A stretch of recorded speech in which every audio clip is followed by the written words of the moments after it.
Hello, and welcome to the weekly reading. We are moving from air, hence the feather, into water, hence the shells, this week with the sun stepping from Libra into Scorpio.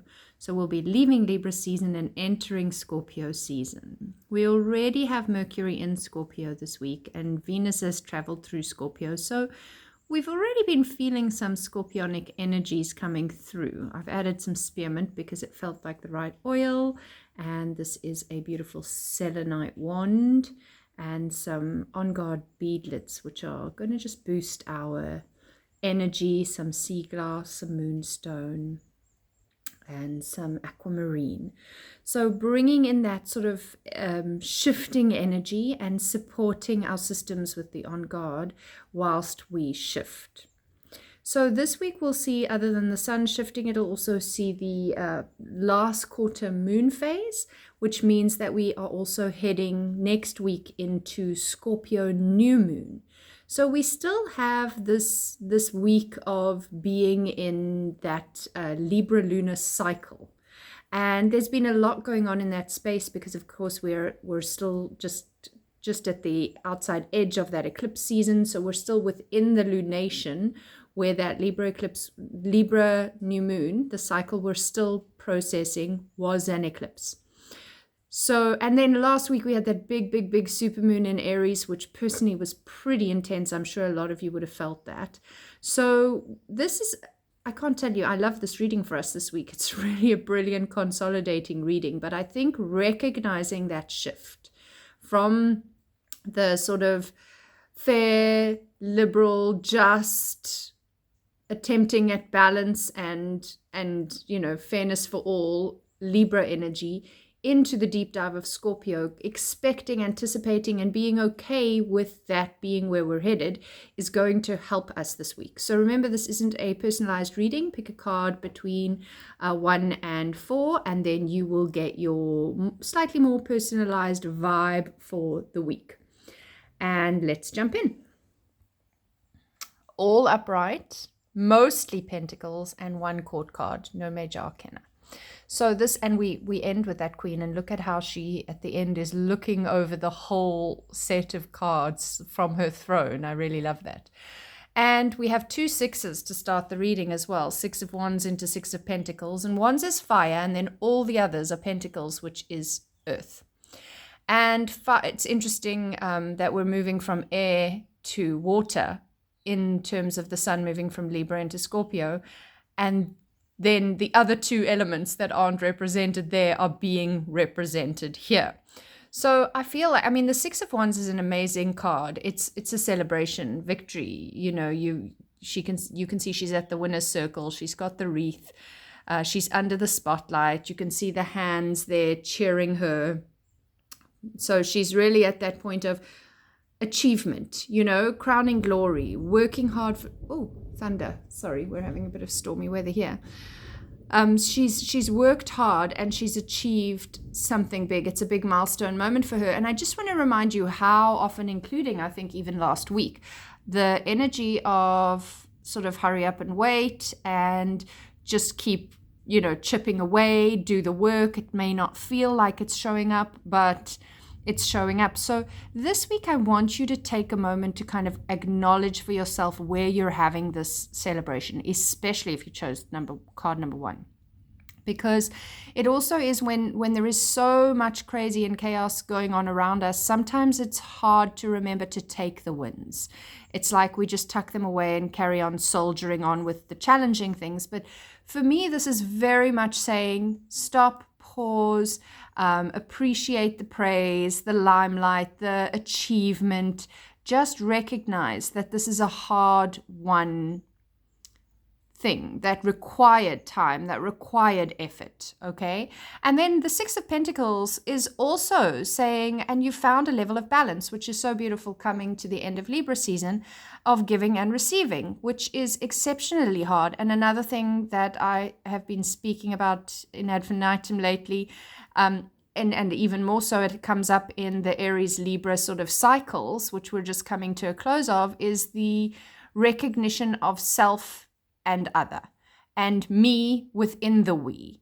because it can't just be, in Libra season, we tend to put so much focus on relationship, other, the dynamic between. And oftentimes, especially if you have strong Libra, there is the forgetting of self. And then fire, like this Wands card, is all about self. My success, my achievements, my limelight, etc. And fire sometimes, is seen as egotistical or self-centered or whatever because of that. But actually, we need that. And Aries, the opposite of Libra, is self. It is me. Just like when we look at the other fire signs, Leo and Sag, there is that need to be sovereign in self. And most people, I should imagine, who come to these readings are people that are generally more overgiving or empathic and very sensitive beings and service-oriented. And if you are that, you may be forgetting self. Now, if you are not that way and you think that you've got a very strong, good sense of self, your self-care practices and self-love are really, really, really good, then maybe you also need to look at, am I doing that in a way that harms those that I'm in relationship with?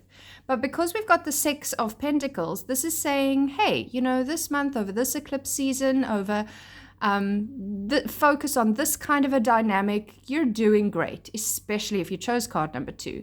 You're finding that balance. It is a give and it is a take, and sometimes we're giving more and sometimes we're taking more, and that's okay. There's like an acceptance of the fact that reciprocity is key. I cannot keep giving from an empty cup, and I cannot take from others whose cups are empty. It works both ways, okay? And neither is being too much on either side of that, neither is good. So for those of us who are obsessively giving to people all the time, that's not good. That's not something, I think society has told us that that's something to be admired. And so it's pandemic in a lot of us. And actually, that's not good. We need to recognize that is not healthy. And Earth is very much about boundaries. So that's another thing that the Six of Pentacles, and in fact, all these last 3 cards will speak to, healthy boundaries. And that means we don't give beyond what we can give. And that means we build up stability, security on our energy levels, our financials, all things. And then we have more from which to give. But if we keep giving and ending up coming up empty, running dry, then we have nothing to give. So the Nine of Pentacles, and I do also like how the way that the Pentacles cards have come up is in number order. So we have a 6, we have a 9, and then we have a Queen. And so it's as if we really are beginning to walk that journey, learn those lessons, go in order. And of course, this is not always the case. We will backtrack into other cards, but let's stay on point topic for this week. And this week it's saying, okay, you're getting these lessons. I want to remind you that Pluto is in the very last degree of Capricorn for the very last time in our lifetimes, and then he's going to step fully into Aquarius in November. For the rest of our lives, we will never come back. And Capricorn is an earth sign, so it very much is also linking to this week's theme. So the 9 is very balanced in herself as well. And sorry, I didn't mention, but I've mentioned it a million times, but you can see the infinity symbol in this card. So that is also a very sacred symbol of continuation and balance. And then in this card, we have all the elements are represented because the 9 is near the end of a journey. We're not quite there yet, but we're really like stable in ourselves. She's a very happy person. She's an apprentice getting to the point of being near becoming a mentor. You could almost look at her in that way.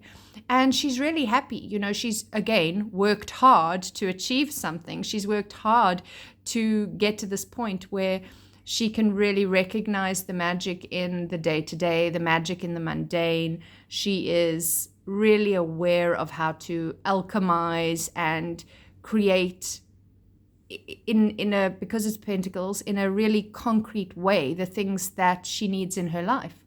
And she also understands the reciprocity. Remember, of course, by the time we get to the 9, they've gone through all the other numbers. So she had to learn this, and sometimes probably the hard way, like most of us. where maybe she didn't balance her giving and receiving, where maybe she gave away too much or she hoarded, because the Four of Pentacles is very much about hoarding. So, you can see she's had to walk quite a path to get to the 9. And as she gets to the 9, she's feeling really confident and calm and grounded and happy in herself and ready to keep working, because she's not done yet. That's the other thing about a 9. And really, the reality is we never really finish anything and stop. There's always another cycle behind it, and by the time we find ourselves here, she's still ready to do the work. She knows there's more work to do. And that leads us into the Queen of Pentacles, who is sitting so regal and statuesque on her throne. I love how she has this kind of like earthy crown that she's wearing, and her eyes are closed, and she's sensing and feeling more than anything else the energy of this remarkable reading, quite frankly. She's really just in a sense of trust and flow and groundedness. She's embodying all the work that she's been doing. She's embodying her success, her learning about how to balance her finances, her energy levels, her relationships. She knows that she has been an apprentice and she has become the master. And she also knows that life's still going to throw hurdles, because that's what life is. But overall, she is in the state of meditation. She's almost like in a bliss state, and remembering that in order to maintain and sustain much of what she's created, she needs to hold on to her frequency of self and sovereignty, which brings us back to that energy of fire. Even though she is in earth, she is a queen. She is sovereign. And so it reminds us to hold on to that. And recently we had 2 kings. So I quite like that we're coming to this point in the month where we're now tapping back into it seems like a lot of this Libra season has been balancing the masculine within us. It's not about your gender. And now we kind of close off the Libra season with the real embodied grounding of that feminine, that divine feminine. And I think that this week is really going to be a case of giving yourself credit where credit is due, recognizing where you still have work to do, but in a way that is accepting and relaxed and surrendered, because of course there's still work to do. When is there ever not work to do? We don't graduate and just have it done. It's kind of like it's going to be an ongoing journey. And sometimes we only know where the work is when the challenge sets in. So, of course, hurdles are going to come. But maintaining that joy, which we really see, this is a very celebration and joyful and blissful kind of reading. All the women that you see pictured here are in a state of celebration, joy, bliss. So I really want you to hold on to that, because that is where the balance lies. Have a beautiful week, and I look forward to seeing you again soon. I appreciate all your likes, shares, comments, and subscribes.